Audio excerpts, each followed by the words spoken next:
Halfland, an ahistorical prehistory. Part 17. Slings and Arrows. In the 132nd year of the Common Reckoning, Anticlea and her horde of Amazons defeated and killed King Gunlaf of the Skeldings, and sacked and burned the Skelding capital at Great Hall. For 2 weeks the Amazons ravaged the countryside, spreading death and destruction, plundering and feasting and drinking to excess. And then, when there was nothing left to steal or consume, they headed back toward the Gaptooth Mountains, laden with booty, driving a huge herd of stolen cattle before them, and leaving a scorched wasteland behind. Odo Eartoft was waiting for them. He had spent those last 2 weeks raising as large an army as he could, doing his best to persuade the halflings that the only road to a lasting peace was to utterly annihilate the Amazons, and that now, when they were unsuspecting and hungover, was the perfect time to achieve that goal.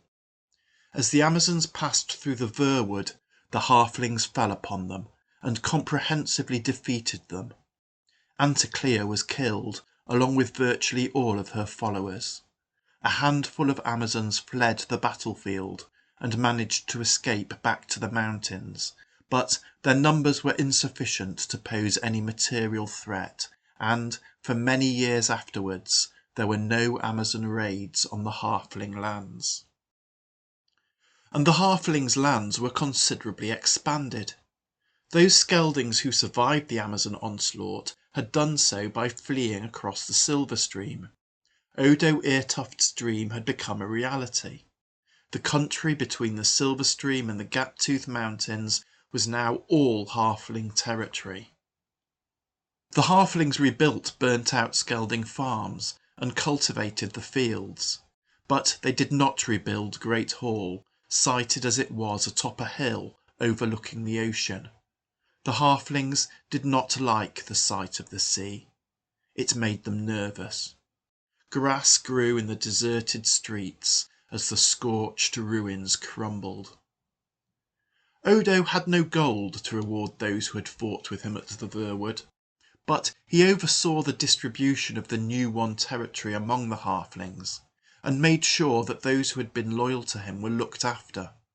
This generosity extended to members of his family, and his niece Pansy established herself as mistress of an extensive farm, sited at the inland foot of the hill atop which stood the ruins of Great Hall.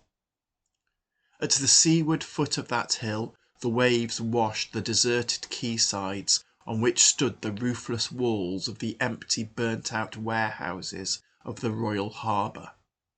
In the 133rd year of the Common Reckoning, 3 great ships nosed cautiously to shore and tied up at those quaysides. Myltildes had returned. He had done good business with the Skeldings. He saw no reason why he should not now do good business with the halflings. He disembarked with a small party of his men, on his guard, expecting to be met with suspicion or even hostility. But there was no one there to meet him, no one at all.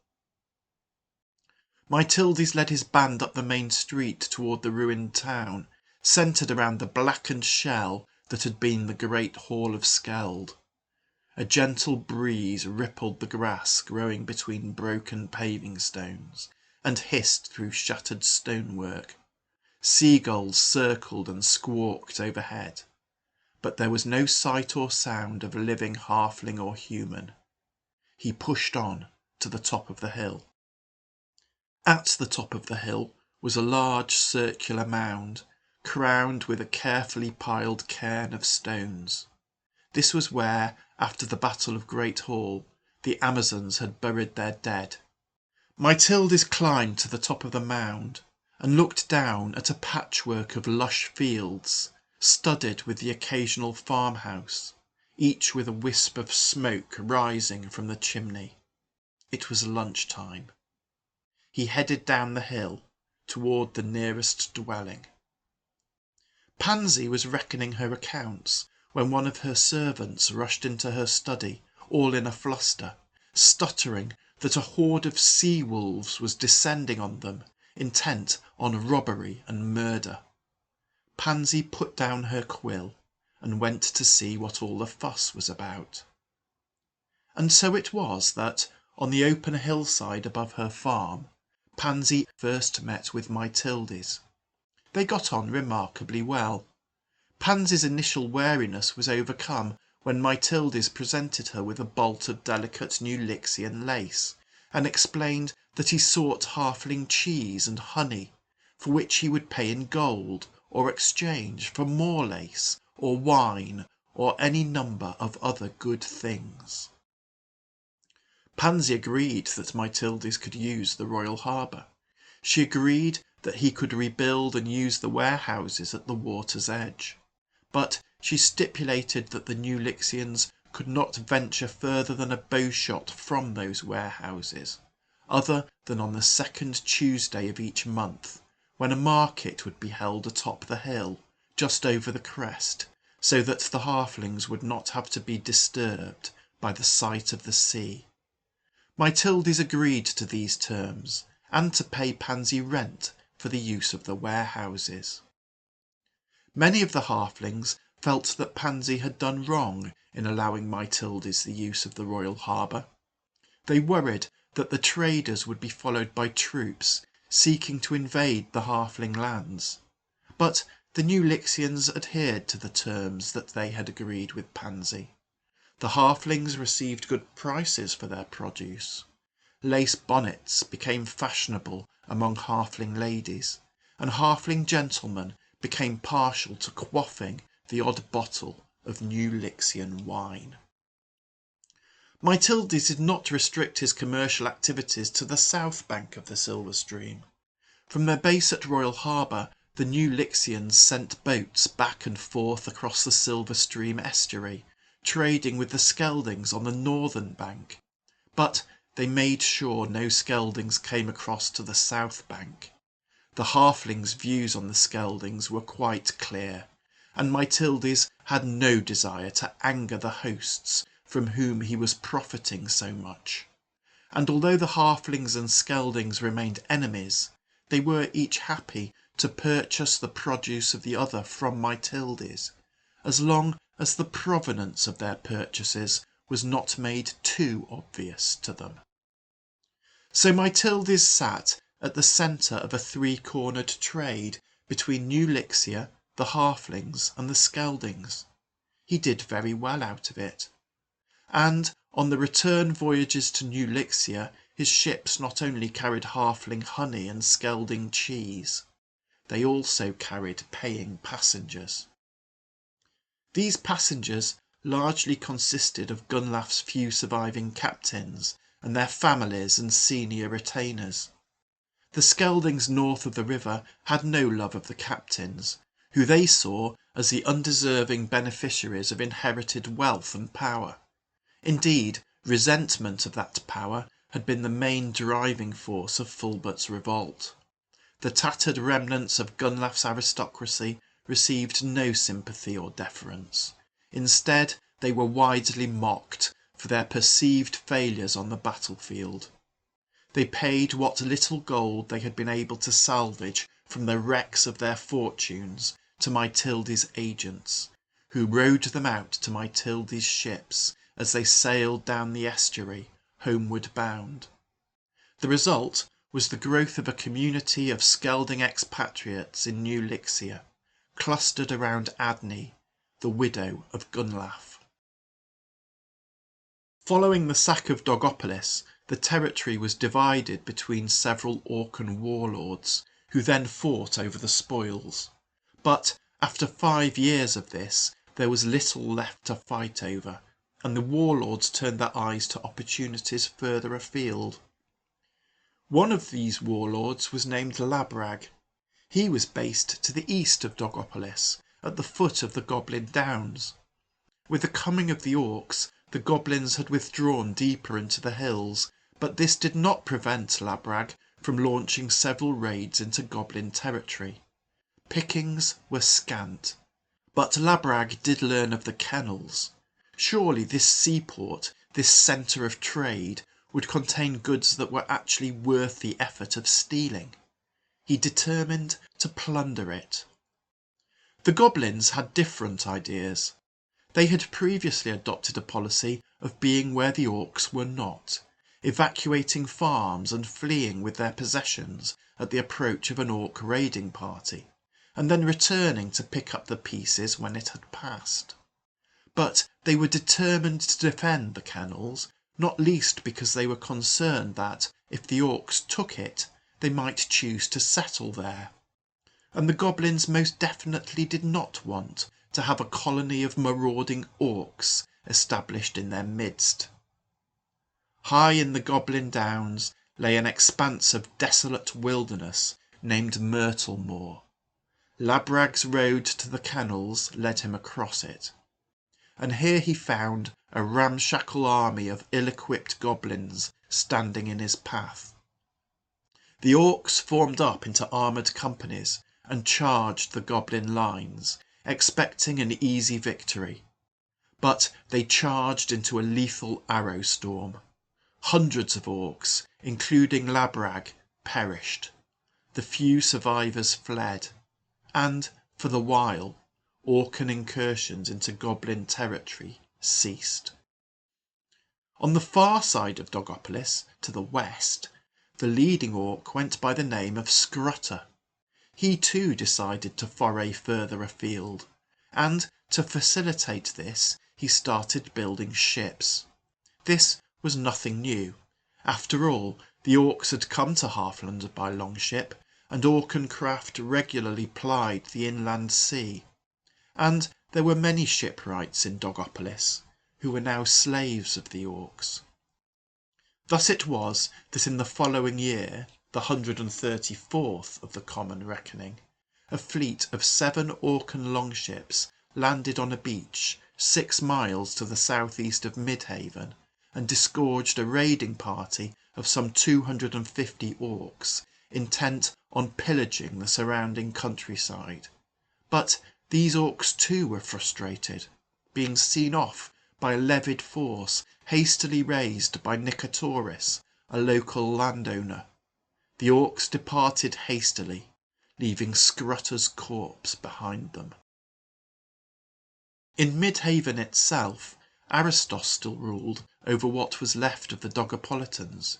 He had long dreamed of reversing his fortunes and reclaiming Dogopolis from the orcs, but his crushing defeat at the Battle of Arginicum Forest had led him to consider that orcan military prowess made this impossible. Nicatoris' success caused him to reconsider, and when Adrastos' ships brought news of the goblin victory at Myrtle Moor, Aristos determined to try to make his dream a reality. He was in a position to make the attempt. All free Dogopolitan men were liable for military service and were expected to possess basic military equipment. Recent harvests had been bountiful, and trade with the goblins was booming. His granaries and treasury were full. But although he could equip, feed and pay an army, he had a manpower problem. The population of Midhaven was not large. It could just about support an army large enough to challenge the orcs in the field, but it could not also support a force adequate to defend Midhaven in that army's absence. And Aristos was not prepared to march out of Midhaven, leaving it undefended behind him. Aristos also had a horsepower problem. He had been impressed by the mobility of the orcan wolf riders. It struck him that fielding a force of cavalry might help to balance the scales, but the Dogopolitans did not have enough horses to mount a meaningful number of men. He turned to the merchant Adrastos to solve both of these problems. Immediately following the fall of Dogopolis, the Dogopolitans seeking refuge at Midhaven had no products to sell and no money to spend. Trade between Midhaven and New Lixia had therefore ceased. As Midhaven's economy grew, so did the incentives for resuscitating that commerce. But trade did not recommence, and the main obstacle to this was the enmity between the Dogopolitans and the New Lixians. However, although their ships were not shuttling up and down the coast, Adrastos had maintained lines of communication with the New Lixian Mytildes. Aristos asked Adrastos to approach Mytildes with a view to purchasing some New Lixian horses. He also asked Adrastos to contact the goblins and explore the possibility of forming an offensive alliance. Adrastos was successful regarding the horses. Mytildes was happy to oblige, for a price. Once more New Lixian ships docked at Midhaven, although Aristos ensured that they did so as unobtrusively as possible. But Aristos' overtures to the goblins were rejected. The goblins had just seen off an Orcan attack. They had no desire to poke the sleeping beast and provoke another. Aristos' initial reaction was that without the goblins, his planned attack on the orcs would have to be cancelled. He therefore instructed Adrastos to stop purchasing horses. But when Adrastos explained the position to Mytildes, Mytildes had a suggestion. Initially, the New Lixians had welcomed Adne to New Lixia. After all, she was a fascinating, tragic figure, an exiled, widowed, fugitive queen. And she was rich. Adne rented a large villa on the outskirts of town, and she was invited to all the best parties. But then other Skelding exiles started to arrive. Significant numbers of them. Many of these were hard-faced, armed and armoured fighting men. They were arrogant and they were poor. They congregated around Adne, spending their days drinking when they could afford to, and renting themselves out as hired muscle when they could not. And they were not fussy about who they worked for. If a criminal wanted a member of a rival gang beaten up or murdered, he would pay a Skelding to do it. And, to be fair to the Skeldings, they could be relied on to do a good job. Adne stopped going to parties. This was because she was heavily pregnant. Her second daughter, Brithava, was born in the 133rd year of the Common Reckoning. But the invitations were drying up anyway. Public opinion was rapidly turning against the Skeldings, and against Mytildes. After all, he was the one responsible for bringing the Skeldings to New Lixia in the first place. Mytildes' suggestion to Adrastos was simple. Adne and the exiled Skeldings would relocate to Midhaven, where they would fight for Aristos against the orcs.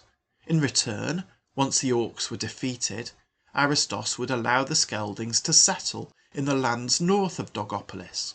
This was no great price for Aristos to pay.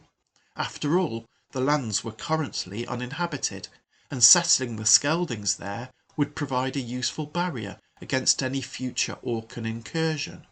And, for a very reasonable fee, Mytildes was happy to transport the Skeldings along the coast to Midhaven. To cut a long story short, this proposal ultimately proved acceptable to all parties. The Skelding exiles relocated to Midhaven, and, in the 135th year of the Common Reckoning, Aristos marched out of Midhaven at the head of a combined army of Dogopolitans and Skeldings, heading for Dogopolis. Dogopolis had recently been the scene of vicious fighting, as existing and aspiring Orcan warlords sought control of the territories previously controlled by Labrag and Scrutta. Once the dust had settled, the two dominant warlords in Dogopolis were Braga and Lobcag. It is fair to say that these two were not the best of friends. However, although Braga and Lobcag intensely disliked each other, they disliked the Dogopolitans even more. Indeed, the news that Aristos' army was approaching united the entire Orcan population in furious outrage. All agreed that the only possible response to this insolence was to kill as many Dogopolitans as possible on the field of battle, as a prelude to marching on Midhaven and utterly destroying it. But although all the orcs agreed as to what must be done, and that they should unite their forces for this purpose, they did not agree who should lead them into battle. Neither Braga nor Lobcag was prepared to step aside for the other. Under the Orcan system of ethics, there was only one acceptable way to resolve this debate, and that was for the two of them to fight a ritual combat. The Orcan rules for ritual combat were complex. Such contests could be fought between the individuals alone or could include slaves. But in the circumstances, it was agreed that the number of orcs available to kill Dogopolitans should be maximised. Including Braga's and Lobcag's slaves in a mass and bloody combat would provide the sort of entertainment that the orcs loved best, but would also result in a high number of fatalities. Thus Braga and Lobcag fought alone. Lobcag won the contest when the great wolf he was riding tore out Braga's throat, and so it was Lobcag who rode at the head of the Orcan army as it marched out of Dogopolis to cross swords with Aristos. But the story of that fight will have to wait for another day.